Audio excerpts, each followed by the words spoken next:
avec à présent le journal des festivals à 10h37 sur Europe 1. On retrouve Guillaume Janton qui nous emmène aujourd'hui sur la Côte d'Azur, sur les bords de la Méditerranée, plus précisément à Saint-Tropez, où ont lieu jusqu'au 13 août prochain les nuits du château de la Moutte. Et oui, alors évidemment, lorsqu'on parle de Saint-Tropez, de musique et de fête, on pense tout de suite aux folles soirées VIP en boîte de nuit avec DJ, champagne à volonté et sur le dance floor les plus grandes stars américaines comme Paris Hilton, Snoop Dogg ou encore le boss de Campagne TV, Olivier Allemand.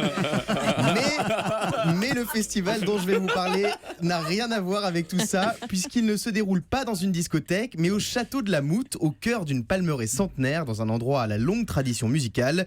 Et justement, au programme côté musique, pas d'électro ni de deep house, mais essentiellement de la musique classique. L'occasion de découvrir la fête à Saint-Tropez sous un autre jour, comme nous l'explique Karine Dezay, chanteuse soprano présente lors de ce festival. Tous les genres musicaux et toutes les activités doivent se mélanger. On peut très bien écouter un concert de musique classique un soir et le lendemain soir, on peut très bien aller danser en boîte de nuit. Je veux dire, c'est pas du tout antinomique. Dieu merci d'ailleurs. Nous aussi, ça nous arrive.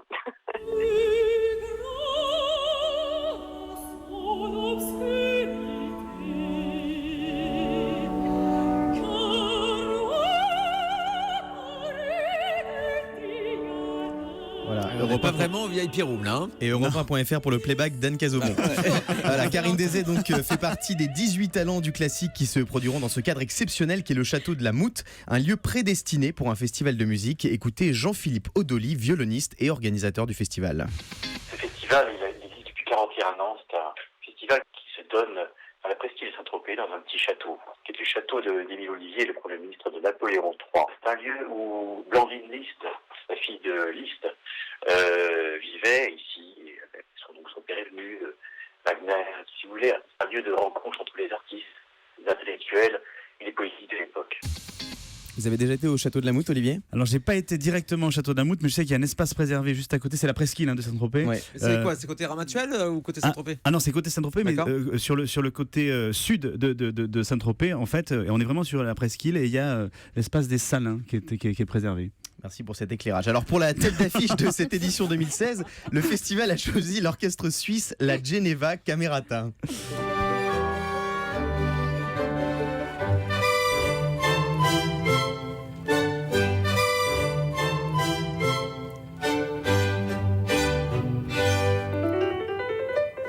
Vous reconnaissez Olivier ?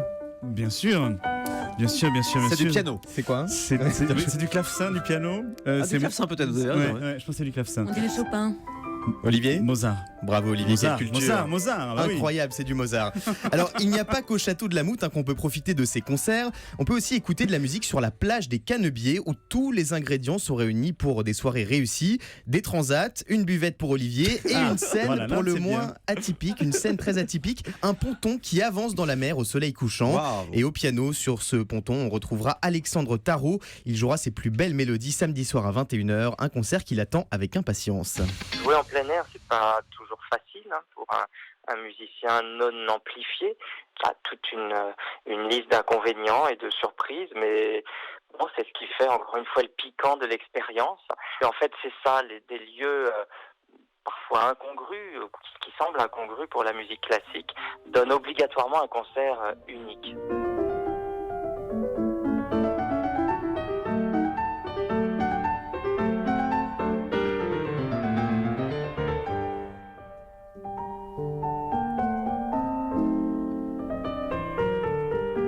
Alors, est-ce que quelqu'un a reconnu cet air joué par Alexandre Tarot ? On va demander à Olivier. Les concertos italiens de Bach. Absolument, Olivier. Wow. Décidément, votre culture n'a aucune limite. À moins que vous ayez regardé sur ma feuille, ce qui est possible également. Un petit peu. Alors, si vous passez cet été par Saint-Tropez, troquez vos tongs, votre bob et votre glacière pour un peu de Schubert aux nuits du château de la Moutte. Donc, c'est jusqu'au 13 août prochain. Schubert. Des Schubert. Des Schubert, ouais. Jusqu'au 13 août, donc les nuits du château de la Moutte du côté de Saint-Tropez. On termine avec une info qui concerne un autre festival dont on vous parlait hier. Oui, hier je vous parlais des plages musicales de Berck-sur-Mer dans le Nord-Pas-de-Calais avec de nombreux artistes dont le DJ Antoine Clamaran. Alors que ce festival devait se dérouler du 4 au 7 août, Bruno Coussin, le maire de Berck-sur-Mer, a annoncé hier l'annulation de ce festival suite à la triste série d'attaques qu'a connue notre pays ces dernières semaines. Selon la sous-préfecture, il s'avère impossible techniquement et financièrement d'apporter une réponse sécuritaire satisfaisante insuffisante au niveau demandé à quelques heures de l'événement. Cette annulation a provoqué la colère de nombreux festivaliers, mais aussi des artistes, à l'image de l'ancien acolyte de Jean-Jacques Goldman, Michael Jones, qui a poussé un coup de gueule dans les médias ce matin en dénonçant une décision totalement irresponsable de la part des préfets et des sous-préfets. C'est vrai qu'il y a énormément de festivals et d'événements qui sont annulés en ce moment, des feux d'artifice notamment pour raison de sécurité suite aux attaques terroristes qu'ont connu le pays au mois de juillet. La sécurité est quand même un élément essentiel, même si on peut déplorer ces annulations. On pense aussi aux forces de sécurité qui doivent les encadrer.